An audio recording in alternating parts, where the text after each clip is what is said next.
ভূপেন বৰাই বিহপুৰীয়া সমষ্টিৰ পৰা বিজেপিৰ হৈ প্ৰাৰ্থিত্ব আগবঢ়াব আপুনি কি ভাবে কথাষাৰ কিমান সঁচা এতিয়া যদি এক কথাত সুধো ভূপেন বৰাৰ ভৱিষ্যত কেনেকুৱা হ'ব আৰু তাৰ কাৰণে আমাৰ বিহপুৰীয়াবাসী উৎফুল্লিত হৈছে ভাল পাইছে শেষ বিদায় এটা ল'বৰ কাৰণে আহিছে তেখেত নমস্কাৰ ইউএ নিউজ চাই থকা প্ৰত্যেকগৰাকী দৰ্শকক ধন্যবাদ জনাইছোঁ মই প্ৰণামী শৰ্মা আজি মোৰ সৈতে উপস্থিত আছে বিহপুৰীয়া সমষ্টিৰ এগৰাকী জনপ্ৰিয় নেতা আৰু তেখেত হৈছে ৰাম ভূঞা ওৰফে নাৰায়ণ ভূঞা আপোনাক স্বাগতম জনাইছোঁ আৰু আজি আপোনাৰ সৈতে কিছু কথা পাতিম বুলি ভাবিছোঁ যিহেতু নিৰ্বাচন সমাগত আৰু এতিয়া ৰাজ্যৰ ৰাজনীতি গৰম হৈ থকা দেখিবলৈ পোৱা গৈছে নিৰ্বাচনৰ প্ৰস্তুতি কেনেকুৱা সৰ্বপ্ৰথমে ইউএ নিউজৰ সমূহ দৰ্শকলৈ মই মোৰ আন্তৰিক ধন্যবাদ জ্ঞাপন কৰিছোঁ আৰু আমি বিহপুৰীয়াবাসী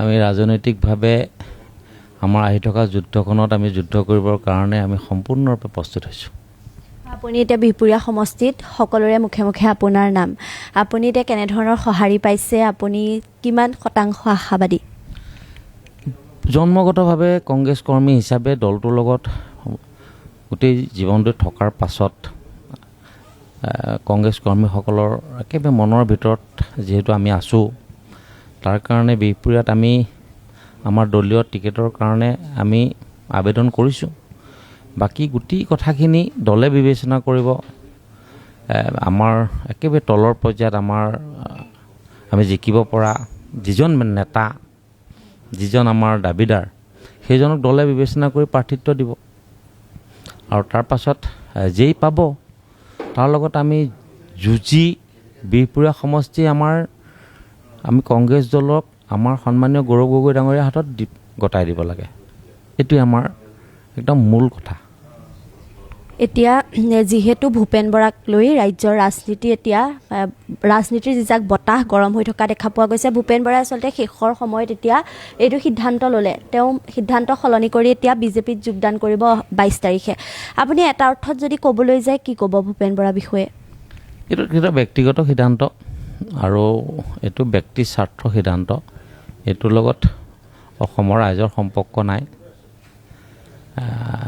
আৰু স্বাৰ্থ থাকিলে কোনোবা এটা দলৰ পৰা কোনোবা এটা দলে যাব পাৰে মানুহ আৰু এইটো স্বাৰ্থ অন্তৰ্নিহিত আছে সেইকাৰণে গৈছে এতিয়া কিন্তু এটা কথা খুব চৰ্চাত থকা দেখা পোৱা গৈছে ভূপেন বৰাই বিহপুৰীয়া সমষ্টিৰ পৰা বিজেপিৰ হৈ প্ৰাৰ্থিত্ব আগবঢ়াব আপুনি কি ভাবে কথাষাৰ কিমান সঁচা হয় সঁচা বিহপুৰীয়াৰ পৰাই খেলিব বুলি তেখেতে সকলোকে কৈছে আৰু তাৰ কাৰণে আমাৰ বিহপুৰীয়াবাসী উৎফুল্লিত হৈছে ভাল পাইছে যিহেতু বিহপুৰীয়াৰ পৰা দুবাৰ বিধানসভাত তেখেতক বিহপুৰীয়াবাসীয়ে বিদায় দিছিলেই আকৌ তাৰ পাছত লোকসভাতো এবাৰ বিদায় দিছে লাগাতাৰ 3বাৰ তেখেতক বিদায় বিহপুৰীয়াৰ পৰা দিছে আৰু শেষ বিদায় এটা ল'বৰ কাৰণে আহিছে তেখেত শেষ বিদায়টো ল'ব যিহেতু ভূপেন বৰা আপুনি কৈছে পূৰ্বতে পৰাজয় হৈছে আৰু ভূপেন বৰাক কিন্তু বিহপুৰীয়া সমষ্টিত কমিশ্যন বৰা নামেৰেও উপাধি দি থৈছে আৰু আপুনি ভাবেনে এবাৰ যদি ভূপেন বৰা প্ৰাৰ্থিত্ব আগবঢ়ায় তেন্তে ৰাইজৰ সমৰ্থন পাব জানো ভূপেন বৰাই চাওক সেইটো উপাধি সেইটো বিজেপিয়ে দিছে যেতিয়া ভূপেন কুমাৰ বৰা ডাঙৰীয়া বিহপুৰীয়াত বিধায়ক হৈ আছিল তেতিয়া সেইটো নাম বিজেপিয়ে দিছিলে এতিয়া সেই নামটো বিজেপিয়ে উঠাই লয় নে নলয় সেইটো বিজেপিয়ে চিন্তা কৰিব যিহেতু বিজেপি কৰ্মীসকলে এতিয়াও খুব সিদিনালৈকে সেইটো নামেৰে মাতে আৰু এতিয়া কি বুলি মাতিব এইটো আমি চাম আৰু বিশেষকৈ বিহপুৰীয়াত দুখ লগা কথা এইটোৱেই যে 10টা বছৰ বিধায়ক থকা সমষ্টিটোত 10টা বছৰ শাসন কৰা দলটোত বিহপুৰীয়া চাৰিসীমাৰ ভিতৰৰ এজন বিজেপি কৰ্মীক তাৰ পৰা প্ৰাৰ্থিত্ব নিদিয়াটো বিজেপিসকলৰ কাৰণে মোৰ দুখ লগা অৱস্থা মই বিজেপিসকলৰ হৈহে দুখ কৰিছোঁ যে এইটো দুৰৱস্থালৈ যাব নালাগিছিল বেলেগ এটা দলৰ পৰা হায়াৰ কৰি আনি এজন মানুহ দিবলগীয়া এটা অৱস্থা হ'ল দলটোৰ এইটো বৰ পুতৌ লগা অৱস্থা আৰু যদি এতিয়া বিহপুৰীয়াবাসীৰ হৈ প্ৰাৰ্থিত্ব আগবঢ়ায় বা যদি জয়ো হয় বা কি ক্ষতি হ'ব বিহপুৰীয়াবাসীৰ যিহেতু বিহপুৰীয়াবাসীয়ে দুবাৰকৈ বিদায় দি থৈছে ভূপেন বৰাক ক্ষতিটো একোৱেই নহয় বৰঞ্চ আমাৰ বিহপুৰীয়াত এতিয়া সকলো উৎফুল্লিত হৈ আছে যে ভূপেন কুমাৰ বৰা ডাঙৰীয়াক দুবাৰ তিনিবাৰ বিদায় দিয়াৰ পাছতো বিদায় লোৱা নাই। এই চিৰ বিদায় এটাৰ কাৰণে সকলো মানুহ উৎফুল্লিত হৈ আছে। বেছি দিন নাই, একেবাৰে সময় সমাগত, এইবাৰ চিৰ বিদায় হ'ব, এইটো আপুনি নিশ্চিত হৈ থাকক। আৰু সামাজিক মাধ্যমত এটা কথা খুব ভাইৰেল হৈ আছে যে আপুনি ভূপেন বৰাৰ নোৱা ধোৱা সখী। ভূপেন বৰাই আপোনাৰ সৈতে, আপোনাৰ যিহেতু এগৰাকী সতীৰ্থ, আপোনাক ডেগাৰ মাৰিলে নেকি, আপুনি কি ভাবে? কথাটো ওলাইছে ক'ৰবাত মই দেখিছোঁ ছ'চিয়েল মিডিয়াত, কিন্তু কথা হ'ল কি, তেখেতৰ লগত সখীটো বৰ দূৰৰ কথা। বিয়াৰ তাৰিখ চন এইবোৰ মোৰ মনত নাই আৰু মই নাজানো। তো বিয়াৰ ডেট আৰু চন যাৰ মনতেই নাই, তাৰ আৰু সখীটো ক'ৰ পৰা হ'ব পাৰে আপুনি নিজে ভাবিব। এইবোৰ কিছুমান মনে সজা কথা। ৰাজনৈতিক বন্ধু হয়, কংগ্ৰেছ দলত থকা মানুহ, ৰাজনৈতিকভাৱে বন্ধুত্ব আছিল, আৰু হয়তো কোনোবাই মানুহে ভাবিছে যে বন্ধুত্বটো থকাৰ কাৰণে হয়তো সখী, কিন্তু এইটো মানুহৰ মনে ভবা কথা। মই কেৱল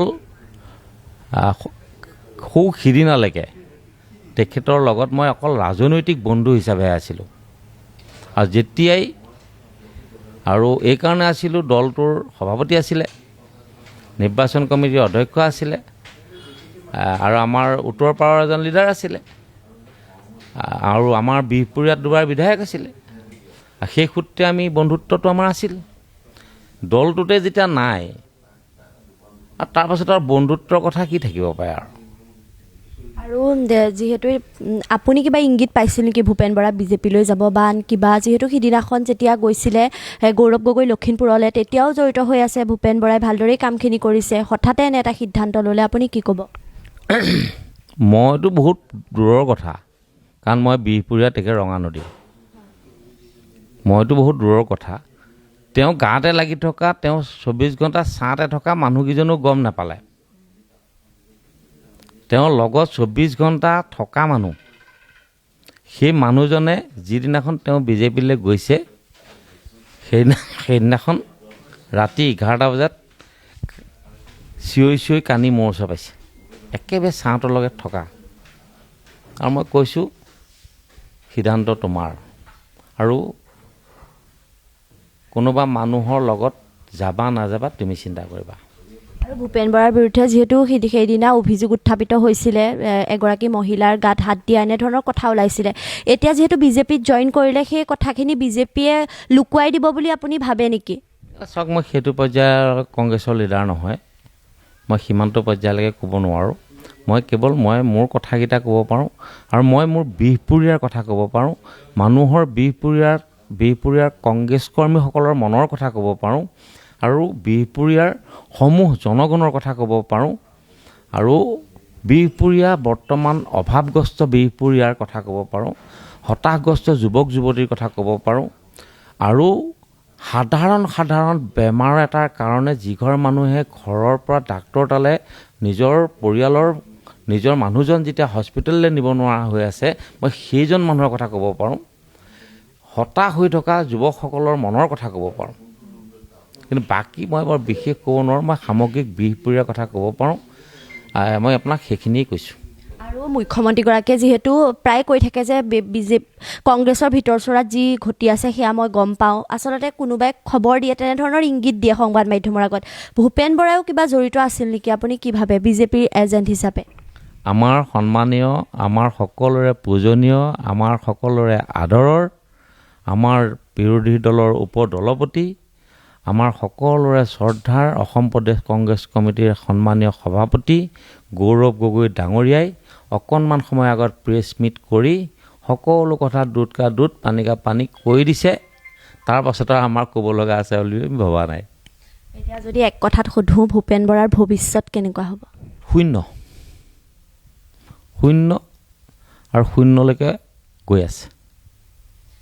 যিহেতু এইখিনি কথা পাতিলোঁ, এতিয়া আপোনাৰ কথালৈ আহিছোঁ। আপুনি যিহেতু এতিয়া বিহপুৰীয়া সমষ্টিটোত সোমাই গৈছে, আপুনি ৰাইজৰ পৰা যথেষ্ট মৰম পাইছে, যথেষ্ট কাম কৰিছে। আপোনাক কি কয় ৰাইজে, আচলতে আপোনাক বিচাৰিছে, আপোনাৰ কেনেকুৱা লাগে অনুভৱটো? বিহপুৰীয়াৰ মই ভূমিপুত্ৰ, বিহপুৰীয়াৰ মই একেবাৰে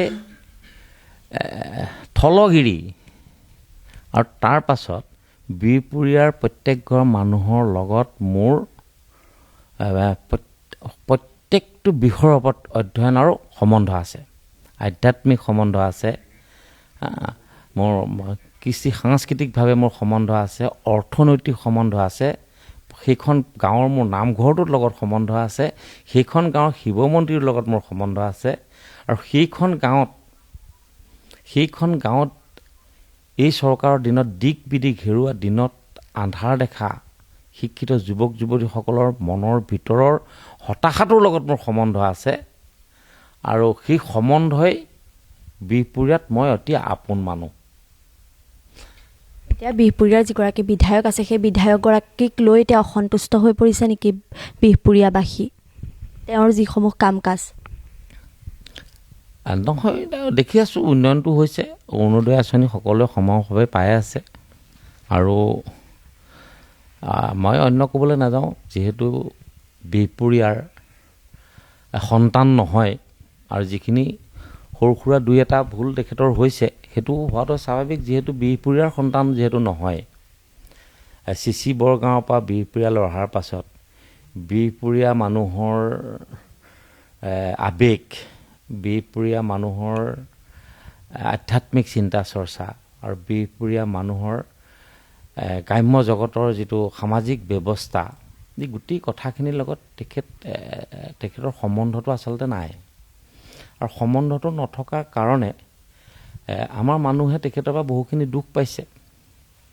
আৰু যিহেতু আমি বিধায়ক এজনৰ ওচৰলৈ যেতিয়া যাওঁ, আমি প্ৰথমতে তেখেতৰ পৰা আমি পাবলগীয়া ভক্তি সন্মান আদৰ আমি অকণমান বিচাৰোঁ, আৰু সেইখিনি বিহপুৰীয়াত আজি 5 বছৰত AGP BJP কংগ্ৰেছ কোনেও তেখেতৰ পৰা পোৱা নাই। সন্মান ভক্তি শ্ৰদ্ধা এই বস্তুকেইটা বিহপুৰীয়াত AGP BJP কংগ্ৰেছ কোনেও নেপালে, নেপোৱাৰ কাৰণে এতিয়া বিহপুৰীয়া মানুহে তেখেতক ভাল পাবনে বেয়া পাব সেইটো কথা আপুনিও জানে। আৰু এতিয়া আপোনাৰ দৃষ্টিত বিহপুৰীয়া সমষ্টিত প্ৰধান সমস্যাটো কি হৈ আছে? ৰাস্তা ঘাট কেনেকুৱা? প্ৰধান সমস্যা হৈছে আপোনাৰ শিক্ষিত যুৱক যুৱতীৰ হতাশা। আজি BSc MSc পাছ কৰি আজি বহু হাজাৰ শিক্ষিত ল'ৰা মাক বাপেকৰ লগত গৰু ছাগলী হাঁহ কুকুৰাৰ লগত বন্দী হৈ আছে, আৰু সেইটো সমস্যা সেই ঘৰ মানুহৰ অকল ল'ৰাটোৰ সমস্যা নহয়, সেইটো সমস্যা সেই ঘৰখনৰ মাক আৰু বাপেকৰ। আৰু সেই ডাঙৰ প্ৰত্যেক ঘৰত ইমান ডাঙৰ এটা সমস্যা 1250 টকাই সমাধান কৰিবৰ কাৰণে যিটো টোপ দিছে, এই টোপ এইবাৰ বিহপুৰীয়াত নচলে। যিহেতু আপোনালোকৰ এটা বেচৰকাৰী সংস্থাও আছে সাকু নামেৰে, সাকুৱেও যিহেতু বিহপুৰীয়াত বহুতখিনি কাম কৰিছে, আৰু সিদিনা আমি যিহেতু দেখিছোঁ সামাজিক মাধ্যমত বহু ৰোগীক চিকিৎসা আগবঢ়াইছে, এতিয়া অপাৰেশ্যনৰ বাবেও নিব, চশমা আগবঢ়াইছে। আচলতে সেই ৰোগীসকলে কি কয় যেতিয়া আপোনাক কাষত পায়, আপোনাক মনৰ কথা যেতিয়া ক'ব পাৰে, তেওঁলোকৰ পৰা আপোনাৰ কেনেকুৱা অনুভৱ হয়? সাকু এইটো ৰাজনীতি নহয়, আমি বিহপুৰীয়াৰ সন্তান হিচাপে আমি হৃদয়ৱান মানুহ। আমাৰ বিহপুৰীয়াবাসীৰ কাৰণে দায়িত্ব আৰু কৰ্তব্যৰ ওপৰত নিৰ্ভৰ কৰি সাকুৰ জন্ম হৈছে। বৰ্তমান সাকুৱে 2খন কম্পিউটাৰ স্কুল বিনামূলীয়াকৈ বহুত কষ্টৰে চলাই আছে, কম্পিউটাৰ শিক্ষা প্ৰদান কৰিছে, আৰু আমি দেখি আছোঁ, আমি যেতিয়া তাত থাকোঁ চকুৰ সমস্যাটো আমি দেখি থাকোঁ। তাৰ কাৰণে আমি বিহপুৰীয়াত 6 ডিচেম্বৰ দিনাখন এটা কেম্প দিলোঁ, বিহপুৰীয়াৰ ৰেণু আই কেয়াৰৰ সহযোগত। আমি তাত 700 মানুহৰ চকুৰ লগত যি বেমাৰ আছিল সেই সকলো বেমাৰ নিৰাময় কৰিবৰ কাৰণে সক্ষম হৈছোঁ। আৰু তাৰ পাছত আমি নাৰায়ণপুৰ ব্লকৰ ঢলপুৰত আমি সিদিনাখন এটা কেম্প দিছোঁ, তাতো আমাৰ প্ৰায় 1000জন বেমাৰী বিভিন্ন চকু বেমাৰৰ লগত ৰিলেটেড, আৰু তেওঁলোকক আহি আমাৰ তাতে ট্ৰিটমেণ্ট হৈছে, বিভিন্ন পৰ্যায়ৰ ট্ৰিটমেণ্ট। আৰু যাৰ অকণ প্ৰাথমিকভাৱে বেয়া হৈছিল তেখেতক লগালগ চশমা আৰু মেডিচিন দিয়া হৈছে, যাৰ অকণমান তাতকৈ বেছি বেয়া হৈছে তেখেতসকলৰ কাৰণে চশমা বনাবৰ কাৰণে আমি গোটেইখিনি টেষ্ট কৰি পেলাই আমাৰ ৰেণু আই কেয়াৰে লৈ গৈছে। আমি 15 দিনৰ ভিতৰত চশমাখিনি বিতৰণ কৰিম। আৰু যিসকলৰ অত্যন্ত বেছি বেয়া হৈ গৈছে, কেটেৰেকৰ অপাৰেশ্যন বা অন্য ছুগাৰ প্ৰব্লেমৰ কাৰণে হোৱা চকুৰ যিবোৰ প্ৰব্লেম, এই গোটেইখিনিৰ কাৰণে আমি ব্যৱস্থা কৰিছোঁ। আমি তেখেতসকলক লৈ যাম ডিব্ৰুগড়লৈ আৰু সেইখিনি তেখেতসকলৰ চকু যিমানটো হয় ডক্টৰে ঠিক কৰিব, আমি আকৌ তেখেতসকলক ঘৰলৈ লৈ আহিম। এইটো আমাৰ মানৱীয়তা, ইয়াত ৰাজনীতি নাই। আৰু ইয়াৰ পাছত আমি খুব এটা জীৱনত মনত থকা ভাল লগা এটা কাম কৰিছিলোঁ এই সাঁকোৰ উদ্যোগত। এইটোৱে মোৰ জীৱনটোত সদায় মনত থকা এটা কাম। সেইটো হ'ল বিহপুৰীয়াত অৱতাৰ হোৱা, বিহপুৰীয়াত জন্ম হোৱা আমাৰ নৱবৈষ্ণৱ আন্দোলনৰ গুৰি ধৰোঁতা আমাৰ অনিৰুদ্ধদেৱ গুৰুজনা ধলপুৰ বালিকুচি সত্ৰত জন্ম হৈছিল। আৰু আমি তাৰ ভূমিপুত্ৰ, আমি তাৰ খিলঞ্জীয়া। আমাৰ দায়িত্ব আৰু কৰ্তব্যটো কিন্তু আমি সাঁকোৰ জৰিয়তে আমি পালন কৰিবলৈ চেষ্টা কৰিছিলোঁ। আৰু তাক আমি গুৰুজনাক এটা বঁটা প্ৰদান অনুষ্ঠান আমি 1 ফেব্ৰুৱাৰীৰ দিনাখন ধলপুৰত আমি অনুষ্ঠিত কৰি আমি গুৰুজনাৰ প্ৰতি শ্ৰদ্ধা ভক্তি থকা এজন বিশেষ ব্যক্তিক শুক্লদেৱ গোস্বামী যোৰহাটৰ এজন সত্ৰাধিকাৰ, আমি তেখেতক বঁটাটো প্ৰদান কৰি জীৱনত মানৱ জীৱন ক'ৰবাত ধন্য ধন্য এটা অনুভৱ কৰিছোঁ। আৰু আমি গুৰুজনাক ধলপুৰ সেই জন্ম জেগাৰ পৰাই আমি এটা বৰ্ণিল যাত্ৰা আৰম্ভ কৰিব বিচাৰিছোঁ যে গুৰুজনা কেৱল কেইটামান জাতি জনগোষ্ঠীয়ে যে গুৰু নহয়, অসমীয়া জাতিৰ, অসমীয়া নৱবৈষ্ণৱ আন্দোলনৰ 4 খুঁটাৰ 1 খুঁটা হিচাপে আমি প্ৰতিপন্ন কৰিবৰ কাৰণে আমি প্ৰয়াস কৰিছোঁ।